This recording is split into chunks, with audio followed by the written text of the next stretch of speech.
Goeiemôre almal, Vrydagoggend, dit is die 13de Februarie, die jaar 2026, is 'n lieflike dag deur Abba geskenk aan ieder en elkeen van ons. My naam is Sonja Gerber en vanoggend gaan ons so 'n bietjie gesels oor vriendskap. Nou, vriendskap is baie kosbaar. As ons nou gaan kyk daar in God se woord van Dawid en gaan so 'n bietjie daaroor lees van hom en Jonathan se vriendskap. Het jy 'n vriend, 'n ware vriend wat God op jou pad geplaas het? Julle kan enigiets en alles deel. Julle huil saam, julle lag saam en julle gaan kuier sommer net lekker saam. Dit is so kosbaar om so 'n vriend te hê.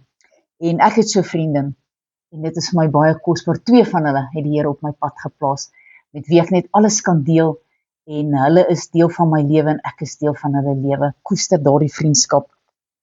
Die spreekdigter sê tereg, daar kan 'n vriend wees wat nader is as 'n broer. Iemand het verduidelik dat vriende soos onsigbare engele is, wat ons op ons voete help as ons vlerke so bietjie vergeet het om te vlieg. Die Bybel gee enkele mense die grootste komplimente denkbaar, dat hulle vriende van God genoem kon word. Om hom as 'n vriend te hê, is om die beste vriend in die wêreld te hê, en om saam met gelowiges aan 'n gemeente te behoort, is ons genoegsaam gemoedig te kry om end uit te volhard tot die einde toe, halleluja. Maar kom ons gaan lees daar in 1 Samuel 20, ons lees vers 41 en 42. Terwyl die dienaar huis toe gaan, staan Dawid op van die suidekant en hy val met sy aangesig op die aarde en hy buig 3 maal. Daarna het hulle mekaar gesoen en saam geween totdat Dawid hardop gesnik het. En Jonathan sê vir Dawid, gaan in vrede, omdat ons 2 in die naam van die Here gesweer en gesê het, die Here sal tussen my en jou wees, en tussen my nageslag en jou nageslag vir altyd. Hierdie was 'n baie, baie mooi vriendskap tussen Dawid en Jonathan. Hulle was besties gewees, sal ons nou sê in vandag se taal. Dan die volgende gedeelte wil ek graag deel uit Job 42 vers 10. En die Here het van Job verander toe hy vir sy vriende gebid het. En die Here het vir Job sy besittings vermeerder tot dubbel soveel as voorheen. So hier sê die Here ook, ons moet vir ons vriende bid. Ons moet hulle ook seën in die Here, halleluja. Spreuke 27 vers 9 en 10 en vers 17. Olie en reukwerk verbly die hart.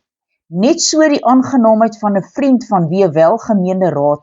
Moenie jou vriend en die vriend van jou vader verlaat nie en kom nie in die huis van jou broer op die dag van jou teëspoed nie. 'n Buurman wat naby is beter as 'n broer wat ver is. Yster slyp yster, so slyp die een mens die persoon van die ander, halleluja, dankie Here vir u woord wat so kosbaar is. Jakobus 2 vers 21 tot 24. Is Abraham ons vader nie uit die werke geregverdig toe hy Isak sy seun op die altaar geoffer het nie?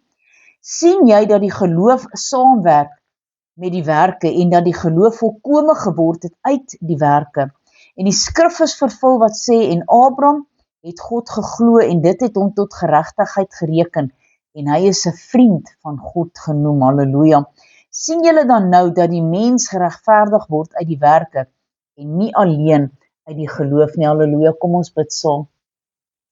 Almagtige God en Hemelse Vader, Here, my gebed is dat u vir elke mens wat hunker en smag daarna om 'n ware vriend te hê, iemand wat daar is deur dik en dun, of dit nou goed gaan met jou en of dit nou sleg gaan met jou en of jy op 'n high is en of jy op 'n low is, maar Here, dat daardie vriend net so naby jou sal wees, dat hulle altyd sal verstaan en dat hulle eintlik kan aanvoel wanneer jy nie lekker is nie en intree in gebed vir jou en jy vir hulle. Here, baie dankie vir vriende, ware vriende, Here, wat ek wil vra dat u my vriendinne sal seën, Here, en dat hulle absoluut net sal weet dat u met hulle is en dat ons vir mekaar kan bid en vir mekaar kan toetree by u. Here, want u is die een wat weet wat in ons as mens aangaan en daarom gee u vir ons vriende op ons pad, sodat ons mekaar kan bid en daar kan wees vir mekaar kan oplig wanneer dit nie met ons goed gaan nie. Here, ons wil u loof en prys en eer, halleluja, amen en amen.